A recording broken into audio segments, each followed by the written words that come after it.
मोटरिया ना सेवा गुरु लेलन दया के मोटरिया जी सेवा हमरो छे छोटे छोटे बानल शिव के सीसिया हो हमरो छे छोटे छोटे बानल शिव के सीसिया हो लेलन दया के मोटरिया जी सेवा गुरु हमरो हलिंदर भैलन बान के रूमाला बाहो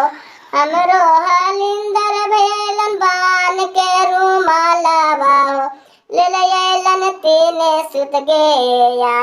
नया हो लेलन तीने सुत गे या नाजी सेवा गुरु हमरो लीला